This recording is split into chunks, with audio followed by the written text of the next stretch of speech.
Илмстан эргэн давтамарч тогтсон цаатж байгаа та бүхэнд их улсын Монгол орнд энэ жил нар хурд төвширч хүмүүмийн зоотой нэгсэн сайхан зам болж надад сайхан намар болж байна.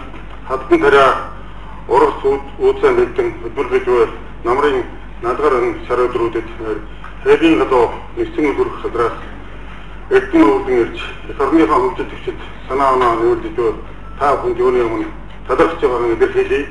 Өнөөдрийн энэхүү чуулгуудад бүтээл хамтын ажиллагаа гэсэн өрөө сэдвтэй явж байгаа таарсан хийж үтэх уран зориг төрүүлж эвнийг дуудсан арга хэмжээ болно гэдэгт итгэлтэй байна. Ингээд эдийн засгийн монголчуудын холбоод төрийн бас байгууллагуудын чуулгуудыг нээж үгүйсгэн маань Монгол улсын их хурл засгийн газрын гишүүн гадаад харилцааны сайд болтоныг өгч байна.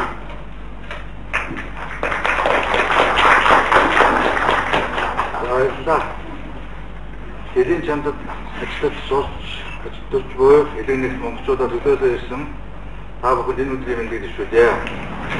Дэлхийн өнцөг болон бүрт аж төрж буй монголчуудын үйлдэл санаачлагын байгууллагын чуулгуудад боловсруулсан та бүхэнд энэ өмнө чин сэтгэлийн талархал хүсвэ. Арчсан нийгэм чиглэснээр эдийн чамдад чөлөөтэй зорч болж улмаа тэндээ суушин аж төрөх болсноор даруй 20 гаруй жилийг үджээ. Үүнтэй холбогдуулан эдийн чамдад аж төрж буй иргэдийн хууль ёсны хэрэгслийг хамгаалах, тэдэнд төрийн үйлчлэгээр цаг хадгалгүй хөрөх асуудал буцаад тавьж болж Монгол төрийн бодлогын салшгүй нэг хэсэг болсон.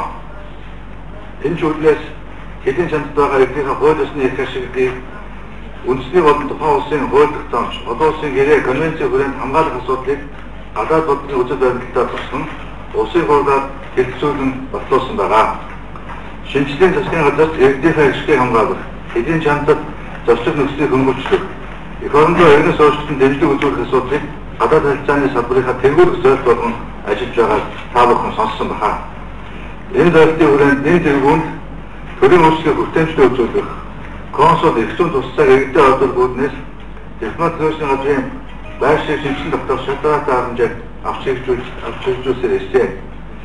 Энэ хүрээнд юуны өмнө шаардлагатай газруудад тоолж нэмэгдүүлэх арга хэмжээг бол улсын хурлаас шийдвэрлээд засгийн газраас хэрэгжүүлж байгаа.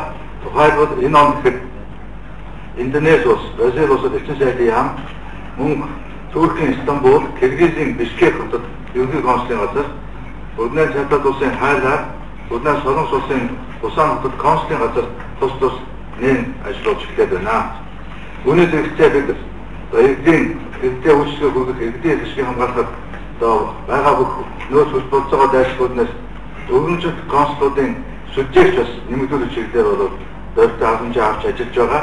Яг энэ өдрүүдэд мөн одоо Монгол улсыг төлөөж Монгол улсыг иргэдэд тус одоо дэм болж явдаг Монгол тухайн улсын хоорондын харилцааг хөгжүүлэхэд томоохон бүр болдог манай өргөмжлөлт консулуудын ажилтсан болдог эрт удаагийн чуулгуудад энэ үед бол бас болж байгаа. Одоо яг одоогийн байдлаар бол дэлхийн 44 орнд элчин сайдын яам, консулын газар, дипломат зөвшөөрлийн газар нээж ажиллуулах болцоо байгаа, ажиллаж эхлэегүй байгаа 44 орнд 72 өргөмжлөлт консул бол ажиллаж байгаа. Хурлын төлөөлөгч та бүхэн ч гэсэн одоо энэ үеэр эдгээр одоо өөрсдийнхээ улс орныхаа өргөмжлөлт консултаа бол бас энэ одоо хоёр хэмжээг давхцуулсны нэг шалтгаан дээр байгаа.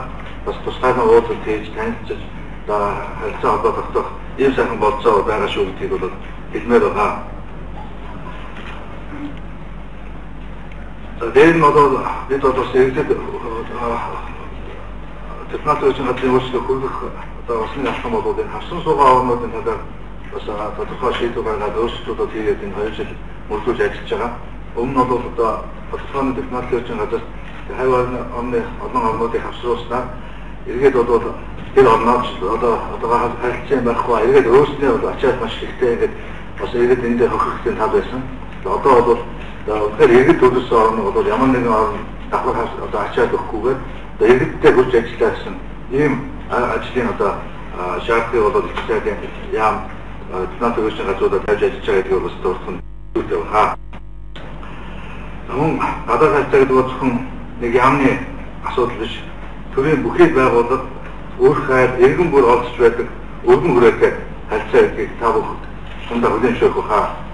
Тиймээс эдийн чамдад суугаа арга хэрэглээ зөвшөөрөн бид иргэн бүр элчин сайд эрчим тулгуурлан гадаад оронд ажиллаж сурч амьдарч байгаа иргэдийн хууль ёсны эрх шиг хамгаалах, тэдэнд шаардлагатай үед тусдаа дэмжлэг үзүүлэх, нийгмийн хамгааллыг сайжруулах, эх орондоо иргэн ирж хөгжил дэвшил хөрөнгө мөрийн ололтод дэмжлэг тусдаа үзүүлэх бодлогыг хэрэгжүүлэх, мөн гадаадд байгаа иргэдийн үүсвэр санаачлагын байгууллага холбоотой нэг хамтран ажиллах, үйл ажиллагааны дэмжих чиглэлээр гадаад харилцааны яам санаачлагтай өөртөө цааш дэдэн хөдөлгөөний төлөө ярмаа ажиллаж байгаа гэдгийг юуны өмнө тэмдэглэж өсөж байна. Монгол улсын улсаас гадаад орнуудад ажиллаж амьдарч буй Монгол улсын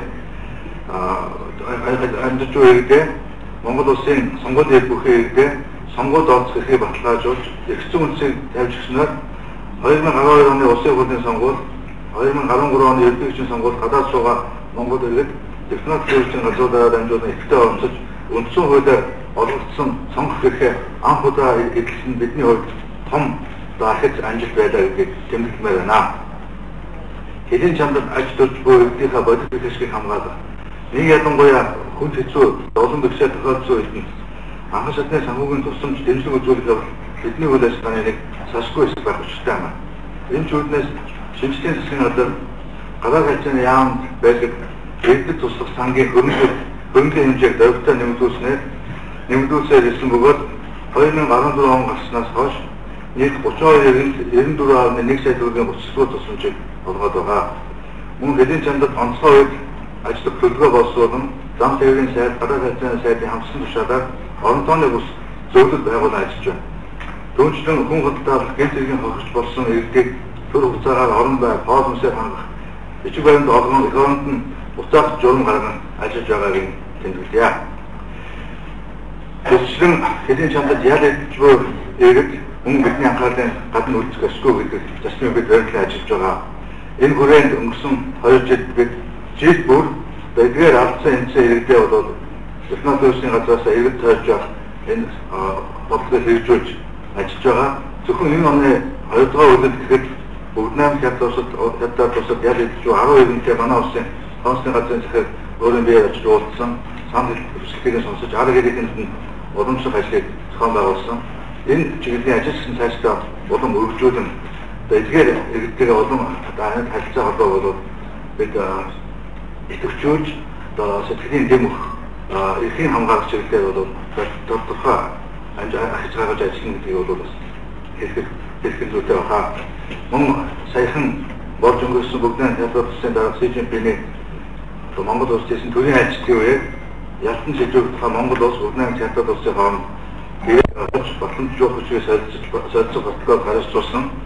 За энэ хариу оронд ял идэж буй иргэдээ хөөнд нь авч ирсэн үнээр томоохон алхам болсон гэдгийг бол энэ бол бүлээн зөвшөөрж дүгнж байгаа.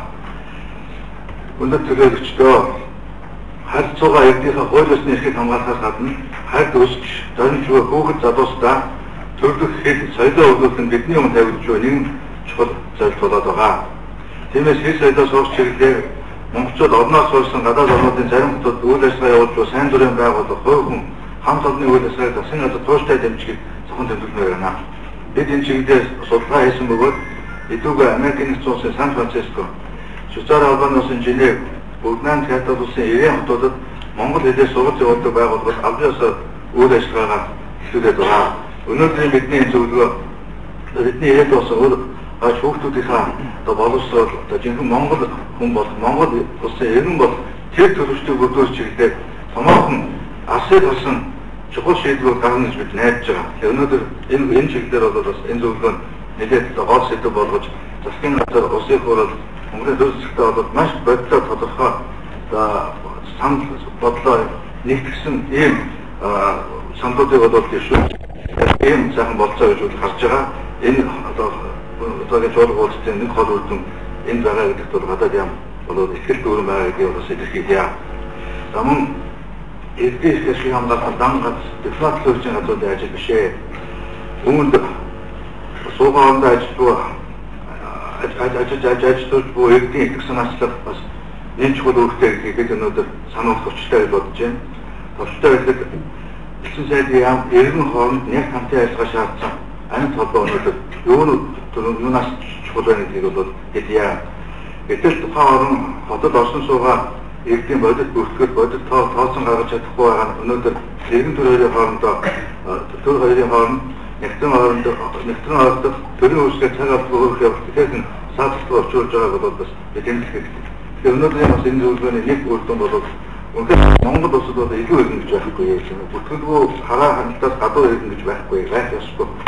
Энэ тал дээр бид бол үнэхээр яаж иргэдээ ажиллахаар одоо сайн дураар энэ бүртгэл судалгаанд хамрагдаж төрийнхөө өөрчлөлт хүргэх эрхээ хамгаалал энэ өстой хөдөлгөх тал дээр тэр бодтой алхам бол энэ журнаас бол дэвшүүлж одоо цаашаа хамтран хэрэгжүүлэх ажил гэж бодож байна. Энэ байдлыг цаашдаа засалруулах зөвхөн эргэн үний үр хариуцлага хүнсээс гадна тухайн газар үйл ажиллагаа явуулж иргэдийн сайн дурын санаачлагын байгууллага чухамдаа та бүгдийн өнөөдөр төлөвлөж байгаа та бүгдийн оролцоо асар их үүрэгтэй гэдгийг бол онцгой тэмдэглэхийг хүсэж байна. Цаашид гадаадын 100 гаруй орнд амьдарч буй Монгол улсын 113 мянган иргэдийнхээ дуу хоолой хүсэл зоригийг өнөөдөр бид энэ зурсан та бүгдээ дамжуулан сонсч төр засагтай хөргөж та бүгдийнхээ сан санаачлагыг дэмжих хэрэгжүүлэх хэл соёл уламжлалаа хадгалах өвлүүлэх зэрэг олон асуудлаар яриа хэлцээг өрнүүлэн түүнээс гарсан асуудлыг төр буюу хвшил олон нийтийн байгууллагууд болон гадаад амьдарч буй Монгол иргэдийн төлөөлөл болсон холбоо нийгэмдүүдийн оролцоотойгоо цаашид зоригтой үйлдвэрлэлийн төрхийг тулд нэг хамтран ажил хийж хэрэг болох нь та бидний өнөөдрийн нийт тэргүүний зорилго юм аа. Энэ журам улс төрийн зохион байгуулалтаа зөвхөн зохион байгуулалтаа үнэхээр энэ зохион байгуулалтыг цаашлах бидний харилцан уялдаа холбоог нарийн болгож одоохоо болгож зохион байгуулалтаа бид цаашдаа яаж хэрэгжүүлэх хэрэгтэй бол үнэхээр санал бодлоо санаа бодлоо бүтээчээс хэлцэх бол зарж байгаа. Тэгэхээр энэ бол нэг талаас бол иргэд нь одоо гадаад орсолж иргэд сурч байгаа одоо залуучууд бүтээн зөвшөөрсөн ийм бүтэц зохион байгуулалтыг бий болгож эргээд тэр нь ч гэсэн төр засагтаа одоо бас бүтээн зөвшөөрөж төр засгаас тодорхой санхүүгийн дэмжлэг тодорхой бүх талын одоо мэдээлэл харилцан мэдээлэл харилцан хамтын ажиллагааг дэмжиж өгчүүл энэ чиглэлийн зохион байгуулалтын бүтцийг бол өнөөдөр бид бол тодорхой санал бодлоос ойлцож энэ жуулгууд системээс үр дүн болох нь чухал юм аа гэж энэ асуудлыг бол гол асуудал гэж би бодож байна.